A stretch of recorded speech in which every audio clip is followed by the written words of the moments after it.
그리고 이거는 뭐 약간 보면은 남들이 보면은 이재명 대통령이나 이재명 가까운 사람들만 작가님이 이제 소통을 하신 걸로 아는데 제가 듣기에도 정말로 여러 성향의 정치인들이 작가님하고 같이 일을 하고 싶어하고 이런 거 솔직히 많으셨잖아요 중간에도. 아니 예. 사실 민주당 정치인 네. 대부분 저랑 소통하고 다 하죠. 그러니까, 네. 뭐 필요한 일인데 특히 뭐 친문 의원들하고도 제가 그러니까 네.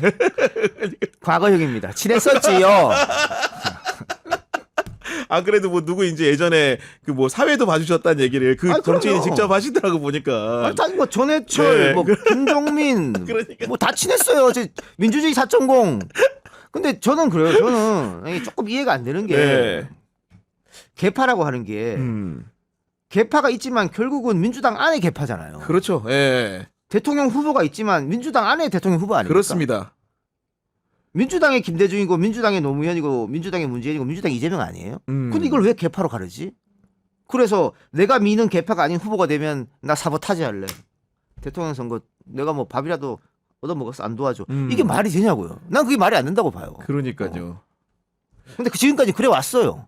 그래 왔기 때문에 이해가 안 되는 거죠. 아니 근데 이제 보면은 그 정청래 의원 같은 경우에는 제가 그 국회의원 사용법이라는 책을 보니까 거기 개파를 분류하는 게 가장 쓸모없는 기사다 이렇게 이제 비판을 했는데 실제로 또 언론에서 보면 아까 말씀하신 대로 개파의 행태대로 움직이는 사람도 존재하기 때문에 존재하죠 분명히. 그것도 기술하지 않을 수가 없는 묘한 측면이 좀 있더라고요. 그런 게 보니까. 있어요. 네. 확실히 있고 네. 그 개파의 문제점은 뭐냐면 자기들끼리만 해먹으려고 그래요. 뭐 예를 들면 친문이 잡았다. 네. 그럼 장관 자리도 다 자기들만 하려고 그래요. 그게 그게 이해가 안 되는 거예요. 그러면 안 되는데. 그런 문제점이 있는 겁니다. 근데 정청래 의원은 왜 그런 말을 하냐면 정청래 의원은 개파가 없어요. 그런 것 같아요. 예. 자기 정치에서 개파가 없냐 그거 아니에요. 대세를 따르는 사람이야. 아니 어쨌든 간에 대세를 잘 따르다 문재인이 보니까 대세다? 그럼 문재인한테 가요. 이낙연이 대세? 이낙연한테 가. 이재명이 대세? 이재명한테 가. 그런 사람입니다. 그런데 이게 나쁜 게 아니고 네. 제가 그냥 농담식으로 대세라고 했는데 반대로 얘기하면 그냥 민주당을 지지하는 당원들을 따라가는 거예요. 시류를 잘 읽는 그럼. 거지. 예, 쉽게 얘기해서. 그러니까 예. 그때 문재인이 대세는 뭐냐면 민주당 당원들 지지자들이 다 문재인 할 때예요. 그래 맞아요. 가는 게 맞죠. 맞아요. 예. 그 한때는 다 그 민주당 당원 지지자들이 이낙연 할 때 있었어요. 그럼 그냥 가는 거예요. 근데 지금은 다 이재명 하잖아요. 그럼 그걸로 가는 거예요. 네. 그래서 정청래가 자기 정치한다. 그 말이 안 되는 거예요. 앞으로 보십시오. 그냥 당원들 가는 데 따라가는 사람이에요. 그 사람은. 네. 아닌 게 아니라 지금 전당대회를 앞두고 당대표 선거가 치열하게 지금 열이 오르고 있는데 그 정청래 의원이 각종 지표에서는 앞서가는 걸로 나타나고 있는데 그런 부분들은 좀 어떻게 해석하고 계십니까? 아니, 그것도 제가 네. 처음부터 얘기했어요. 음. 국회의원들은 박찬대로 갈 것이다. 당원들은 정청래로 갈 것이다. 그래서 이 비율이 어떻게 되는지 한번 보자. 네. 근데 과거처럼 국회의원들이 대의원 앞세워가지고 갑시다 하면 가는 게 아니잖아요. 갈 수가 없죠 지금. 예. 그래서 지금은 당원들의 어떤 힘이 더 좋다. 그래서 지금은 정청래가 좀 앞서잖아요. 다만 아직 시간이 많이 남았어요. 한 3주 남았죠. 그렇죠. 충분히 박찬대가 역전할 수 있는 시간입니다. 다만 박찬대 쪽에서 전략을 잘 짜야 돼요. 지금까지 하던 식으로 하면 안 됩니다. 호남 살기 이런 걸로 안 된다는 거죠 지금. 아니, 모르겠을 때 지금까지 하는 전략은 네. 안 먹혀들었어요. 못 좁혔잖아요. 그렇죠. 근데 충분히 좁힐 수 있는 전략이 있어요. 저를 찾아오시면. 아니 아닌 게 아니고 뭐 정청래 의원하고는 당연히 가까우실 거고 박찬대 의원 역시도 가까워요. 가깝잖아요. 네. 그러니까 그런 두 분들을 이제 두고 어떻게 보면은 저는 아니, 그래서 예. 기사도 많이 났고 뭐 평론가도 많이 얘기하던 게 예.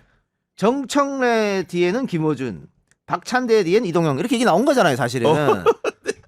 기사도 나오고 그랬는데 뭐. 네. 그런데 저는 철저히 중립입니다. 왜? 네. 방금 얘기했잖아요. 내가 양쪽 중에 한쪽을 편들 수가 없는 그런 상황이에요. 네. 아니 근데 실제로 방송에는 정청래 의원만 나오신 거 아니에요 지금까지는? 아니 다음 주에 바로 박찬대 나왔어요. 아 그렇구나. 네. 그렇게 균형을 또 맞추시는 상황들이 있는 아니, 거구나. 원 처음부터 예. 그럴 계획이었어요. 아 그렇군요. 예. 그런데 정청래가 먼저 전화 와서 출연시켜 달라고 하니까 그리고 예. 얼마 안 있다가 박찬대 출마한다 그래서 원래 그러면 이번 주 정청래 다음 주 박찬대 원래 정해져 있었던 거였어요. 네.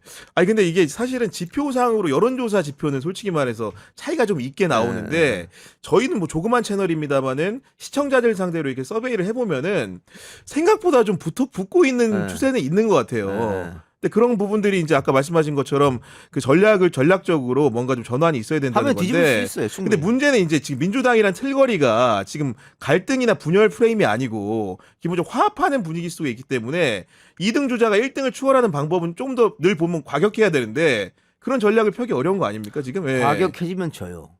과격하면 진다. 예. 그러니까 네거티브를 하고 싶지 않은데 왜 네거티브를 하느냐. 지고 있으니까 네거티브 하는 거거든요. 그렇죠. 네. 그러다가 헛발질하는 겁니다. 그러니까 예를 들면 정청래를 지지하는 사람들 박찬대를 싫어하지 않아요. 그렇죠. 그 사람들 땡겨야 되는 거예요. 아. 그러니까 그 사람들은 뭐 작은 거 하더라도 올 수 있는 사람들이에요. 네. 그러니까 다 좋아하는 사람들이니까. 그러면은 그런 사람들 제 느낌에 주관적으로 생각해 보면은 그 박찬대 의원은 되게 이제 서글서글하고 뭔가 귀염상이고 이런 호감형의 외모나 이런 거 갖고 있으니까 지금처럼 하트 뿅뿅 날리면 되는 겁니까? 오히려 네. 국회의원들이 박찬대를 지지한다는 걸 이제 다 알잖아요. 그렇죠. 그래서 이제 국회의원들하고 어울리면 안 돼요. 아. 근데 지금 콘서트 한다면서 국회의원들 막 데리고 다니잖아요. 맞아요. 예. 역효과라는 겁니다. 오히려. 아. 지금 그렇게 안 해도 다 알아요. 그러니까 민주당에서 인기 있는 의원들, 네. 뭐 김용민, 박선원, 뭐 이런 사람도 있잖아요. 박찬대 지지하잖아요. 맞아요. 그거 다 안다니까? 이미 다 알아요. 그럼 근데 변수도 안 된다. 예. 굳이 국회의원들 데리고 다니면서 어디 가서 행사하고 콘서트하고 그럴 필요 없어요. 아무튼 간에 다음 주에 이제 이동현 작가님 방송을 보면은 뭔가 좀 달라진 건지 아닌 건지를 확인할 수 있을 것 같은데 반면에 민주당은 그래도 이렇게 흥행이 좀 잘 되잖아요. 국민의힘은 잠깐도 얘기했지만 지금 상황 자체가 너무 안 좋은데 이게 얼마나 오래 안 좋은 상황이 계속될 거라고 보십니까? 지금 친윤 중진들을 다 물갈이하지 않으면 저당은 희망이 없습니다. 물갈이하지 않으면. 희망이 네. 없는 정도. 문제는 근데 선거도 한참 남아서 나가라고 나갈 사람들도 아닌데다가 그렇죠. 그럼 결국 말씀대로 한다면은 이게 비단 내년 지방선거 지는 건 뭐 필패라고 당연한 보더라도 거죠. 그 다음에 선거도 기약이 없을 수 있을 것 그렇죠. 같은데 이러면 사실은 그 안에 또 한간에는 뭐 위원전당 해상 심판이라든가 여러 가지 또 이제 내란과 관련된 다양한 옥죄임이 있을 건데 정말로 어떻게 보면 한국 정치를 생각해 보면은 그 뭔가 이렇게 경쟁할 수 있는 정당이 소멸할 수도 있다 이런 생각도 들거든요. 안타까운 일인데 네. 이미 망가질 대로 망가져서 회복이 좀 음. 불가능하다고 보는 게 지금 있는 사람들 대부분 최순실 공천으로 들어온 사람들이거든요. 국민의힘은 그때부터 망가진 거예요. 최순실 공천으로 들어온 사람들이 네. 그 다음에 신진 인사를 뽑을 때도 자기랑 똑같은 그런 이상한 사람들을 뽑은 거예요. 기준과 잣대가 네. 그러하다. 그래서 지금 조망 난 겁니다. 그러니까 대통령이 계엄을 했는데 해제 투표에 참여하지도 않고 탄핵에 찬성하지도 않고 그러니까요. 무슨 박근혜 트라우마 그 뭔 말이에요 그게? 그러니까 우리 정당 선거 이것만 생각한다는 거잖아요. 네. 근데 국회의원 왜 됐어요? 국민을 위해서 봉사하려고 된 거 아니에요? 그런데 우리 정당 우리 지역구 그렇게 생각하니까 투표 참여 안 한 거 아니에요? 저런 정당 있을 필요가 없는 거예요. 저런 정당은. 결국 그 바탕에는 윤석열과 김건희랑 그렇죠. 어떤 식으로든 절연을 했어야 되는데 여전히 지금도 못하는 건데 그런 의미에서 보면 윤석열이 지금 정치적인 의미가 사라졌지만 그런 의미에도 불구하고 정치적으로는 뭔가 좀 이렇게 지금까지 생존해 있는 것을 보면은 좀 남다른 점이 있다고 좀 평가하십니까? 윤석열에 대해서? 김건희 씨가 점을 잘 봐서 그런가요? 그런 요인으로. 아니 그런데 추미애 의원이 네. 윤석열 데리고 간 영입한 국민의힘 평생 후회하면서 그 후과를 치를 것이다 그런 예언을 그런 했잖아요. 얘기 했죠. 네. 그러니까 이 말이 안 통하는 사람이고 상식과 논리가 안 통하는 사람이에요. 근데 그런 사람을 용병으로 앉혔으니까 우스운 일이고 국민의힘도 예를 들면 유승민, 홍준표, 그다음 윤석열 이렇게 경쟁했잖아요. 누가 봐도 유승민 안 되잖아요. 그렇죠. 그럼 유승민은 마지막에 홍준표 손 잡아줬어야 돼요.